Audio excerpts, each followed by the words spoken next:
नमस्कार। प्रतिपक्ष में आपका स्वागत है। दोस्तों, मेरा नाम भाऊ तोरसेकर है। मैं मराठी पत्रकार हूँ और हिंदी में वीडियो कर रहा हूँ। उम्मीद है कि आप समझ सकते हो। दोस्तों, आज मैं एनजीओ इस विषय पर बोलने वाला हूँ, क्योंकि पिछले 3 दशकों में एनजीओ नाम का कोई एक चीज हमारे समाज में बहुत फैली है, जिसको प्रधानमंत्री ने आंदोलन जीवी ऐसा जो शब्द इस्तेमाल किया है, उसका मतलब एनजीओ है। ये एनजीओ कहां से पैदा हुआ? जैसे हम मानते हैं कि कोरोना चाइना में पैदा हुआ, चाइना के वुहान शहर से निकलकर दुनिया भर फैला, ये हम मानते हैं। वैसे जब बीमारी होती है कहीं पैदा होती है और दुनिया भर फैलती है। तो ये एनजीओ कहाँ से पैदा हुआ? हमारे सामने पेश किया जाता है कि एनजीओ है, ये करते हैं, वो करते हैं। मराठी, हिंदी या देसी भाषा में हम उनको स्वयंसेवी बोलते हैं। तो एनजीओ क्या होता है? Non governmental organisation. ये आइडिया कहाँ से आई? ये कल्पना कहाँ से आई है और क्यों आई है? किसने लाई है? इस पर कभी चर्चा होती है? हमारे सामने ये कोई एनजीओ है, नर्मदा बचाओ आंदोलन या जस्टिस वगैरह शब्द लेकर ये शुरू हो जाते, लॉयर्स कंबाइन वगैरह शुरू हो जाते, और इनको दुनिया भर से पैसा भेजा जाता है। तो ये क्या मामला है? अमेरिका में बैठे कोई पैसे वाले लोग हैं, वो भारत में गरीबों के लिए, न्याय के लिए क्यों काम करना चाहते हैं? ये सोचना थोड़ा जरूरी है। ये कहां से? ऑक्सफैम नाम की बड़ी दुनिया भर फैली हुई एक ऑर्गेनाइजेशन है। बीच में प्रधानमंत्री नरेंद्र मोदी और उनकी सरकार ने इनको आने वाला पैसा रोका था। भाई, पैसा आता है तो समाज के लिए है, समाज सेवा के लिए, ठीक है, लेकिन वो कहां और कैसे खर्चा हुआ दिखा तो दो। 12,000 करोड़ रुपए का डॉलर्स रोके गए, क्योंकि इतने सालों से इनको जो पैसा आ रहा है उसका कोई हिसाब दिखाया गया नहीं। उसमें बहुत सारी संस्थाएं हैं जो खुद को एनजीओ मानती है। तो ये एक दुकान बन गई है। लेकिन उस पर जाने से पहले वो तो बहुत सारे सब्जेक्ट आ जाएंगे आगे। ये एनजीओ कहां से शुरू हुआ और उसका टारगेट क्या था, उसका लक्ष्य क्या था, उसका मोटिव क्या था, इस पर चर्चा कभी नहीं होती। हाँ, ये फॉरेन का हाथ है, ये बोल देंगे हम, लेकिन ये शुरू कहां से हुआ?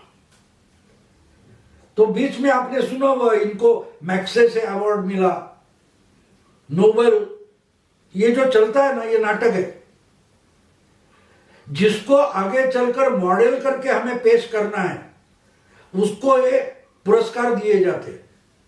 तो मैक्सेसे अवार्ड हमारे यहां बहुत लोगों को मिला है और उसका नाटक भी चलता है। केजरीवाल को मिला, मेधा पाटकर को मिला, और कोई राजेंद्र सिंह उनको मिला, ये चला, और उसको मैक्सेसे, फिर मीडिया में उनका बड़ा चर्चा होती है उन पर। इनको ये सेवाभावी है करके पेश किया जाता है। तो हमारे सामने वो मॉडल लाके रखा जाता है। जैसे कोई बड़ा अमिताभ बच्चन का बेटा है अभिषेक, उसको पेश किया गया। सचिन तेंदुलकर का बेटा क्रिकेटर के बना के पेश किया जाता है, लेकिन चले तो नहीं, क्योंकि लोगों ने उनको मानना चाहिए। मीडिया ने पेश किया तो कुछ नहीं होगा, लोगों को पसंद आने चाहिए। लेकिन इसमें क्या बात होती है कि इसमें भरमार इतनी होती है मीडिया से कि हम सुने बगैर मान लेते हैं कि ये कोई बड़े लोग हैं। तो गांधी जी क्या थे? विनोबा भावे क्या थे? ये एनजीओ नहीं थे, ये सेवाभावी नहीं थे। बहुत सारे लोग, नानाजी देशमुख, एनजीओ नहीं थे, सेवाभावी नहीं थे। तो ये कहां से एनजीओ? इंदिरा जयसिंह एनजीओ बना देती है और इनको दुनिया भर से पैसा आते हैं। मुझे कभी कभी मन में एक सवाल आता है कि इस देश की स्वतंत्रता की लड़ाई हुई, गांधी जी ने इतना बड़ा संगठन खड़ा किया, लोगों से 4 आने इकट्ठा करके फंड बना दिया। उस समय तो पैसा फंड भी था, एक पैसा भी लोग देते थे कुछ अच्छे काम के लिए। आज भी देश में बहुत सारे लोग फंड देते हैं। फिर इनको फॉरेन का पैसा क्यों लगता है? विदेशों से आया हुआ पैसा क्यों लगता है? और विदेश से भी ऐसे लोग इनको पैसा क्यों देते हैं? भाई नर्मदा पर एक बांध बने या ना बने, इससे अमेरिका में या यूरोप में बैठे हुए पैसे वालों का क्या मतलब है? तो ग्रेटा से लेकर मेधा पाटकर तक ये जो चेहरे हमारे सामने खड़े कर दिए जाते हैं, उनको एनजीओ बोला जाता है।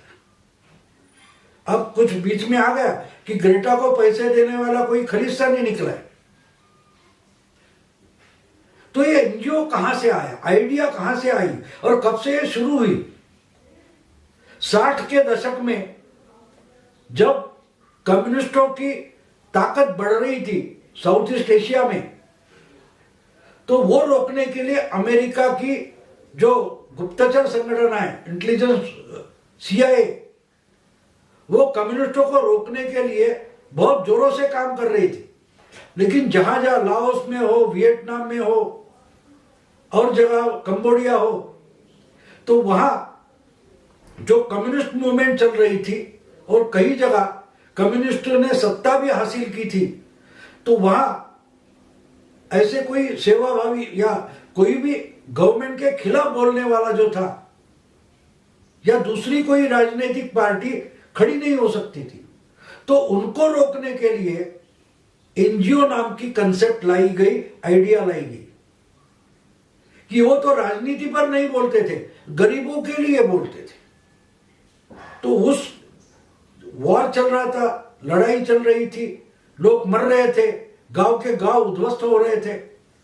तो वहां उनकी मदद के लिए जो दुनिया भर से संगठन पैसा लेकर जाती थी, उनको एनजीओ कहा गया। और उनको सब पैसा जो लगता था वो सीआईए अमेरिका की गुप्तचर संगठन देती थी। और वो सामने से ना दिखे इसलिए ऑक्सफैम व कई और संगठन हैं, उनके फाउंडेशन, कोई फोर्ड फाउंडेशन होगा, रॉकफेलर फाउंडेशन होगा, उनके माध्यम से यह पैसा वहां भेजा जाता था। और ये लोग काम करते थे जो बेसिकली सीआईए के लिए काम करते थे, अमेरिकन गुप्तचर संगठन के लिए काम करते थे। तो उनको एनजीओ, नॉन गवर्नमेंटल ऑर्गेनाइजेशन, जो सरकार को जनता की मदद करनी चाहिए, लेकिन जहां सरकार काम नहीं कर पाती तो वहां की दुविधा हटाने के लिए कुछ लोग काम करते हैं, उसको एनजीओ नाम दिया गया, नॉन गवर्नमेंटल ऑर्गेनाइजेशन। और फिर वो जो काम करते थे उनमें से कुछ लोगों को आगे चलकर अवार्ड देना शुरू हो गया। तो उसके लिए रेमन मैग्सेसे ये अवार्ड, अभी रामन मैग्सेसे ये कौन था? तो फिलीपाइंस में सीआईए की मदद से जो हुकुमशाह बिठाया गया फिलीपाइंस में, उसका नाम रामन मैग्सेसे था। वो तो खुलेआम सीआईए का एजेंट था, अमेरिका का एजेंट था। उसको अमेरिका ने अपनी ताकत पर वहां का तानाशाह बनकर बैठा दिया था। तो उसकी कम्युनिस्टों ने हत्या कर दी थी। तो उसके स्मरण के लिए, उसका मेमोरियल के लिए मैग्सेसे अवार्ड शुरू हो गया। तो मैग्सेसे अवार्ड किसने शुरू किया? सीआईए ने शुरू किया, जो अमेरिका की गुप्तचर संगठन है। तो इसका मतलब आप समझ सकते हैं कि इसके पीछे कितनी बड़ी साजिश है। आगे चलकर उस समय हमारे देश को भी स्वतंत्रता मिली, तब ये रॉकफेलर फाउंडेशन, फोर्ड फाउंडेशन, ये भी यहां तक आ पहुंचे। तो हमारे उस समय के जो नेहरू जी का सरकार था, तो उस सरकार में जो फाइनेंस डिपार्टमेंट था, उसके अधिकारियों ने, जो अफसर थे, उन्होंने ऑब्जेक्शन लिया था कि इनको यहां पैसा लाने के लिए हम दे नहीं सकते। उसका हिसाब देना पड़ेगा, नहीं तो ये सरकार विरोधी गतिविधियां शुरू कर सकते हैं। तो नेहरू जी ने फोर्ड फाउंडेशन को ऑब्जेक्शन दिया था कि आप ऐसे काम नहीं कर सकते, आपको इंडिया में, भारत में हमारे कानून की ढंग से और कानूनी तौर पर खुद को रजिस्टर करना पड़ेगा, तभी आप विदेश का पैसा यहां ला सकते हैं और कुछ कर सकते हैं। लेकिन हमारे देश में इतनी गरीबी थी, हम इतने लाचार थे कि अकाल आ गया तो हजारों लोग मर जाते थे, घर-द्वार छोड़कर शहर की ओर निकल जाते थे। तो नेहरू जी भी इतने लाचार थे कि वो डिक्टेट नहीं कर सकते थे, और फोर्ड फाउंडेशन ने बोला कि आपके कानून से हम नहीं चलेंगे, हम आपकी मदद करने आ रहे हैं और हमारे ही कानून से और हमारी शर्तों पर काम करेंगे। तो नेहरू बोले ठीक है भैया, इतने लाचार थे, हम गरीब देश थे। तो नेहरू जी ने उनको बिना रजिस्टर किए काम करने को मौका दे दिया, और मोदी सरकार आने तक फोर्ड फाउंडेशन ऐसे एनजीओ निर्माण करता गया, जिसने देश के विरोधी गतिविधियां चलाने वालों को एनजीओ बना के हमारे सामने पेश किया। अब देखिए, नर्मदा बांध जो 5-6 साल में पूरा हो जाता तो बहुत जल्दी हमारे यहाँ किसानों को पानी मिलता, बिजली बनती, तो उसके लिए 20 साल लग गए। कोई भी डेवलपमेंट का प्रोजेक्ट ले लो तो इस पर ये खड़े हो जाएंगे, कोर्ट में जाएंगे, आंदोलन करेंगे। तो इसके लिए एनजीओ बनाया गया, और उसके लिए जो पैसा लगता है वो विदेश से आता रहा, फोर्ड फाउंडेशन, रॉकफेलर फाउंडेशन। तो देश के स्वतंत्रता से कई लड़ाई हुई, वो भी सेवाभावी थी। तो गांधी जी ने फोर्ड फाउंडेशन से कितना पैसा लिया था? बिल्कुल नहीं लिया था। अगर लिया होता तो शायद आज तक हम स्वतंत्र नहीं होते। तो गांधी जी सेवाभावी नहीं थे, एनजीओ नहीं थे। कॉटेज इंडस्ट्री शुरू हो गई, खादी ग्रामोद्योग शुरू हुआ, उसके लिए विदेश से पैसा आया था? नहीं आया था। फिर भी वो सेवाभाव से काम करते थे। तो ये एनजीओ कहां से आया? इसकी साजिश जो है वो वहां से शुरू होती है। अमेरिका का जो खुफिया विभाग है, गुप्तचर विभाग है, CIA, उसकी प्रेरणा से और उसके पैसों से एनजीओ दुनिया भर खड़े किए गए। और उसके लिए एक एनजीओ संस्था है, फाउंडेशन है, दूसरा फाउंडेशन, तीसरा फाउंडेशन, एक दूसरे को देता है, दूसरा, ऐसे 15-20 घूम कर पैसा हमारे यहाँ आता है। और कहां खर्चा होता है उसका कोई हिसाब नहीं देता। पैसा देकर, एक तो मामला ऐसा, इंदिरा जयसिंह, इनका एक एनजीओ है, उसका जब हिसाब देखा गया तो उसमें आंदोलन के लिए बैठाए गए लोगों को हर दिन 200 रुपया दिया जाता था। उसका बाकायदा उसके रिसिप्ट मिले, पगार देकर लोगों को आंदोलन के लिए बिठाया जाता। तो एनजीओ का मतलब आप समझे। फिर मोदी जी आंदोलन जीवी क्यों बोलते हैं?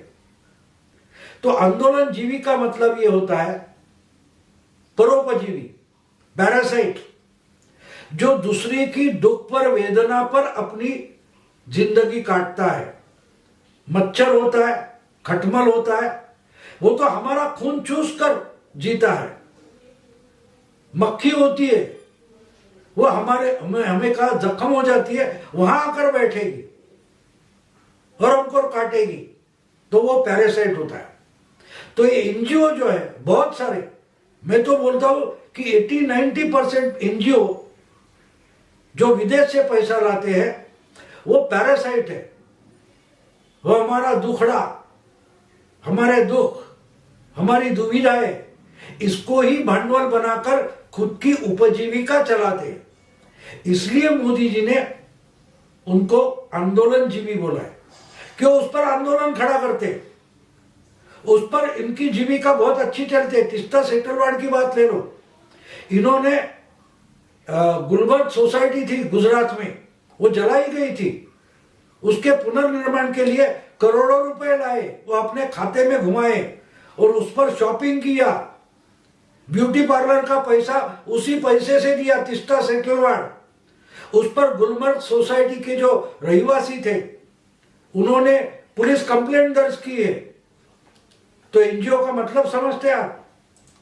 सबरंगरम की कोई एनजीओ तिस्ता सेटलमेंट चलाती है और इनको बड़े बड़े लोकप्रिय चेहरे लगते हैं, तो फिर तापसी पन्नू लाएंगे या आमिर खान लाएंगे। तो एनजीओ का मतलब समझाने के लिए मैंने वीडियो किया है। आप शायद चाहिए तो मैग्से से, रामन मैग्से से ये गूगल पर सर्च कर सकते हैं। तो रामन मैग्सेसे कौन था जिसके नाम से अवार्ड दिया जाता है, उसका सीआईए खुफिया एजेंसी से क्या संबंध था, वो डिटेल आपको मिल सकते हैं। तो आपको ये इंफॉर्मेशन ढूंढनी पड़ेगी, तो आपको पता चलेगा कि एनजीओ नाम का जो नाटक चलता है वो असल में आंदोलनजीवी यानी कि परोपजीवी यानी कि पैरासाइट कैसे है इसका पता चलेगा, और ये हमारे देश के लिए कितना धोखा है उसका भी पता चलेगा। इस पर मैं और वीडियो बनाने वाला हूं। आज यही रुकता हूं। अगर आपको ये वीडियो पसंद आया तो लाइक करें, शेयर करें, अपने दोस्तों को फॉरवर्ड करें। प्रतिपक्ष इसी ढंग से राजकीय घटनाओं का अलग अलग पहलू आपके सामने लाता है, उसको सब्सक्राइब करें। नमस्कार।